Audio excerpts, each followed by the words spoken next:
प्यारे बच्चों, जय हिंद। आपका हमारे YouTube चैनल में हार्दिक स्वागत है। आज हम कक्षा 8वीं विषय हिंदी में पाठ 7 भेड़ाघाट, यह एक यात्रा वृतांत है। इसके लेखक पंडित माखनलाल चतुर्वेदी जी हैं। इसे हम पढ़ेंगे, समझेंगे और साथ ही अभ्यास प्रश्नों का हल देखेंगे। अभी तक आपने हमारे चैनल को सब्सक्राइब नहीं किया तो कर लीजिए। पाठ 7 भेड़ाघाट। वैसे आप में से बहुत सारे बच्चों ने भेड़ाघाट या अन्य किसी जलप्रपात को देखा होगा, तो आपको बहुत अच्छा लगा होगा उसका प्राकृतिक सौंदर्य। तो यहाँ पर भेड़ाघाट के प्राकृतिक सौंदर्य के वर्णन के बारे में बताया गया है। लेखक ने सन 1914 में पहली बार भेड़ाघाट देखने का उन्हें अवसर मिला।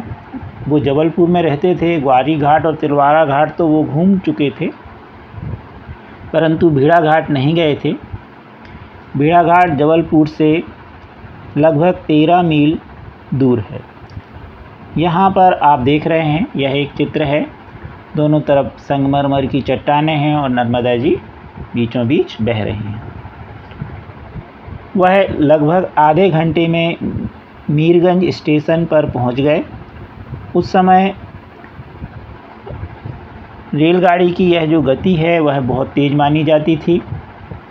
2-3 अंग्रेज़ अपने खानसामे के साथ भेड़ाघाट जाने के लिए मीरगंज स्टेशन पर उतरे, यानी उनके साथ उस स्टेशन पर 2-3 अंग्रेज़ भी उतरे। नर्मदा नदी के भेड़ाघाट तक कच्ची सड़क थी। नर्मदा नदी अमरकंटक से निकलती हैं, ये आप सब जानते हैं। नर्मदा का प्रवाह 800 मील तक बहता है, परंतु लगभग वहाँ से उद्गम स्थान अमरकंटक से 144 मीटर की ही दूरी पर भेड़ाघाट है।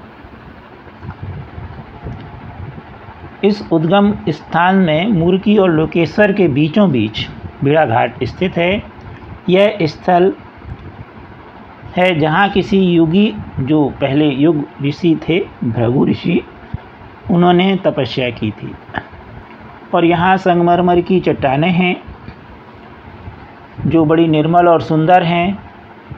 वहाँ की गंभीरता को प्रदर्शित करती हैं और ऐसा लगता है कि मानो ऋषि मुनि आज भी वहाँ अपनी तपस्या में लीन हैं।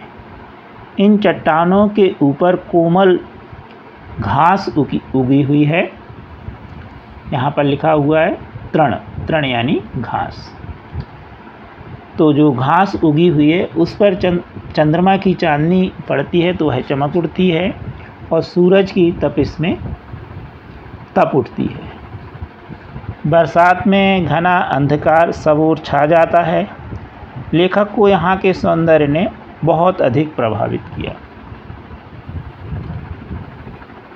नर्मदा जी में धुआंधार जलप्रपात बनता है। जब नर्मदा जी बहुत ऊंचाई से गिरती हैं तो वहाँ पर धुआंधार जलप्रपात बनता है और इस चित्र में आप देख रहे हैं, यह धुआंधार जलप्रपात के नाम से भी जाना जाता है। लेखक ने गौरी शंकर और 64 योगिनियों के मंदिर को भी देखा। इसके समीप ही दूध धारा को देखकर लेखक चमत्कृत हो उठे, यानी चमत्कृत मतलब बड़े प्रसन्न हुए, बड़ा उनको आश्चर्य प्रकट हुआ। रात में नर्मदा जी में मरमर करके जो आवाज़ आती है या घर घर करके, तो लेखक वहाँ रात में रुके और जब रात में वो रुके तो झरने की आवाज़ उनके कानों में, मरमर या घर घर की आवाज़ उनको लौटने के बावजूद भी उनके कानों में वो गूंज रही थी। इस प्रकार लेखक ने अपने यात्रा वर्णन का जो विवरण है, यात्रा वर्णन, वह प्रस्तुत किया है।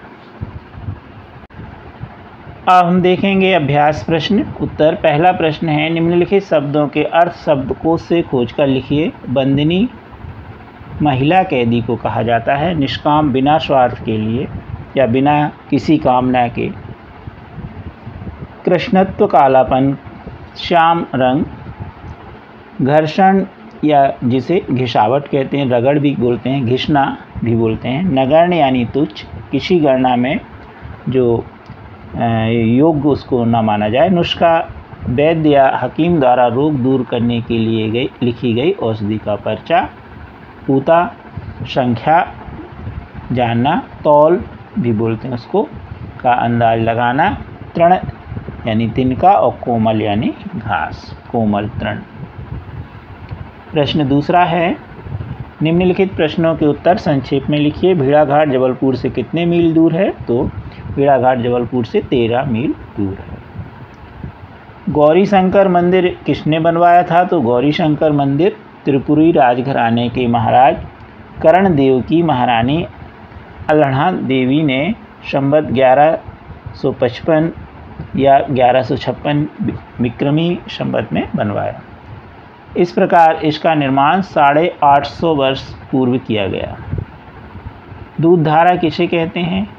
तो दूध धारा संगमरमरी चट्टानों पर से जब नर्मदा का जल बहता है तो वह घर्षण के कारण धुआंधार झरने से पानी गिरता है तो वह दूध जैसा दिखाई पड़ता है, इसलिए उसे दूध धारा कहते हैं।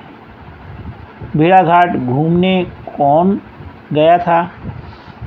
तो भेड़ाघाट घूमने के लिए लेखक स्वयं गए हुए थे। सौंदर्य के क्षण क्षण पर बदलती सी लगती थी उनको सौंदर्य उनका भेड़ाघाट का। इसके किनारे मंदिर और धर्मशालाएं हैं। भेड़ाघाट की छोटी सी पहाड़ी पर गौरी शंकर मंदिर है। रात्रि के सन्नाटे में दूध धारा का घर घर शब्द गौरी शंकर मंदिर में स्पष्ट सुनाई देता है। यह सर्वत्र ही प्रकृति की सुंदरता का साम्राज्य है। बड़ा भेड़ाघाट पर नर्मदा के दोनों ओर किस प्रकार की चट्टानें बनी हैं? तो नर्मदा के दोनों ओर संगमरमर की चट्टानें बनी हुई हैं। प्रश्न तीसरा, निम्नलिखित प्रश्नों के उत्तर विस्तार पूर्वक लिखिए। पहला प्रश्न है, नर्मदा नदी के प्राकृतिक सौंदर्य का वर्णन अपने शब्दों में लिखो। तो इसमें आपको प्रत्येक बच्चे को अपने अनुसार नर्मदा जी के सौंदर्य के बारे में, प्राकृतिक सौंदर्य के बारे में लिखना है। यदि आप वहाँ घूमने गए थे तो और अच्छे से आप लिख सकते जो जो आपको वहाँ दिखाई दिया, नहीं तो पाठ के अनुसार लिख दीजिए। प्रश्न इसी का है, खा जबलपुर में भेड़ाघाट के अतिरिक्त कौन कौन से घाट हैं? वे भेड़ाघाट की तरह आकर्षक क्यों नहीं लगते? तो लेखक ने भेड़ाघाट देखा, वहाँ की सुंदरता का प्रभाव लेखक के मन पर बहुत ही अधिक था। उसने सबसे पहले ग्वारी घाट, तिलवारा घाट भी देख लिया था। इन स्थानों की प्रकृति भी कम सौंदर्यमय नहीं थी। यहाँ की चट्टानें भी सतपुड़ा के शिखर के गौरव थी। इन प्राकृतिक उपादानों में उनकी विशालता ही शोभा थी, जिसके महत्व को कहीं नहीं आंका जा सकता। दूधधारा और धुआंधार भी अपने प्राकृतिक सौंदर्य की आभा को बिखेर रही थी। इन्हीं शिखरों के मध्य गौरी शंकर और 64 योगिनी का मंदिर है। नर्मदा के किनारे वाले बिहार जंगलों के मध्य इन मंदिरों का निर्माण करना भी अपने आप में एक ऐतिहासिक सच्चाई है। लेखक को इन सभी स्थलों की सुंदरता ने प्रभावित तो किया, परंतु उसके ऊपर भेड़ाघाट की सुंदरता का जो उनको मंत्रमुग्ध कर दिया, तो वह ज़्यादा उनको चमत्कारी लगा। अगला प्रश्न है, लेखक द्वारा की गई भेड़ाघाट यात्रा का वर्णन कम से कम 100 शब्दों में लिखिए। तो लेखक को सन 1914 में भेड़ाघाट देखने का अवसर मिला। भेड़ाघाट जबलपुर से 13 मील की दूरी पर है। वह आधे घंटे में मीरगंज स्टेशन पर पहुंच गए। उस समय रेलगाड़ी की यह गति बहुत तेज मानी जाती थी। उस स्टेशन पर 2-3 अंग्रेज अपने खानसामे के साथ भी भेड़ाघाट जाने के लिए मीरगंज स्टेशन पर उतरे। नर्मदा नदी के भेड़ाघाट तक जाने में उस समय कच्ची सड़क थी। नर्मदा नदी अमरकंटक से निकलती है। नर्मदा का प्रवाह 800 मील दूर तक बहता है, परंतु भेड़ाघाट अमरकंटक जो उद्गम स्थान है जहाँ से निकली है नर्मदा जी, वहाँ से 144 मीटर की दूरी पर है। मुर्की और लोकेश्वर के बीचों बीच भेड़ाघाट स्थित है। यह वह स्थल है जहाँ किसी युग में भृगु ऋषि ने तपस्या की थी। यहाँ संगमरमर की चट्टानें निर्मल और सुंदर हैं। वहाँ की गंभीरता को प्रदर्शित करती हैं। ऐसा लगता है मानो कि ऋषि आज भी वहाँ तपस्या में लीन है। इन चट्टानों के ऊपर कोमल घास उगी हुई है। चंद्रमा की चांदनी में यह चमक उठती है और सूरज की तपिश में तप उठती है। बरसात में घना अंधकार सब ओर छा जाता है। लेखक को यहाँ के सौंदर्य ने बहुत अधिक प्रभावित किया। लेखक ने गौरी शंकर और 64 योगिनी के मंदिर को भी देखा। इसके समीप ही दूध धारा को देखकर लेखक बहुत चमत्कृत हो उठे। इस सब की घर घर और मरमर की आवाज़ अभी भी लेखक के कानों में गूंजती हुई प्रतीत हो रही है। प्रश्न चौथा है, सही विकल्प चुनकर लिखिए। सतपुड़ा का घना जंगल कहाँ स्थित है? उत्तर प्रदेश, आंध्र प्रदेश, मध्य प्रदेश या बिहार? तो इसका उत्तर है मध्य प्रदेश। धुआंधार प्रपात किस नदी के जल के किनारे बनता है? नर्मदा, गंगा, यमुना, ताप्ती? तो इसका उत्तर है नर्मदा। भेड़ाघाट की पहाड़ी पर कौन सा मंदिर बना है? गणेश, महादेव, गौरी शंकर या सीताराम? तो उत्तर है गौरी शंकर। पल पल पलटती भेष, छल की छन छन छवि धरती, ये पंक्तियाँ किस कवि की हैं? तो माखनलाल चतुर्वेदी जी, श्रीधर पाठक जी, शिवमंगल सिंह सुमन, सूर्यकांत त्रिपाठी निराला? तो इसमें है श्रीधर पाठक जी की। इस पाठ में जो माखनलाल चतुर्वेदी जी हैं उन्होंने इन पंक्तियों का उपयोग किया है। प्रश्न 5वां, निम्नलिखित पंक्तियों का आशय स्पष्ट कीजिए। बैल को अपने खूंटे पर ही अच्छा लगता है। अगला है, नर्मदा चाहे कितनी भी मर करे वह मरती नहीं है।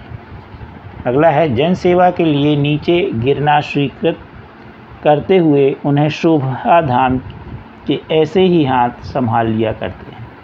तो बैल को अपने खूंटे पर ही अच्छा लगता है।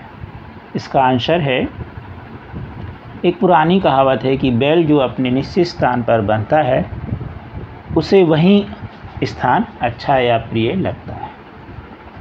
दूसरा प्रश्न था, नर्मदा चाहे कितनी मर कर करे वह मरती नहीं है। तो नर्मदा नदी अपने जल के प्रवाह से मर की ध्वनि उत्पन्न करती हुई बहती रहती है, किंतु इसके दोनों किनारों की ऊंची चट्टानों की श्वेतता कभी भी मर नहीं सकती।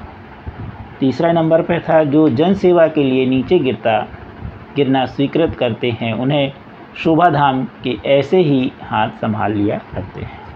तो नर्मदा नदी जब भेड़ाघाट पर अत्यधिक ऊंचाई से गिरती है तो उसके दोनों किनारे पर खड़ी संगमरमरी चट्टानें उसे मानो अपनी भुजाओं में स्थान देती हुई प्रतीत होती हैं। इसी प्रकार जब भी कोई व्यक्ति अथवा व्यक्तित्व जन सेवार्थ झुककर अथवा नतमस्तक होकर कोई कार्य संपन्न करते हैं या करने चल पड़ते हैं तो उसे समाज रूपी सुंदर और मजबूत हाथ अपने हाथ से सहारा एवं संबल देते हैं।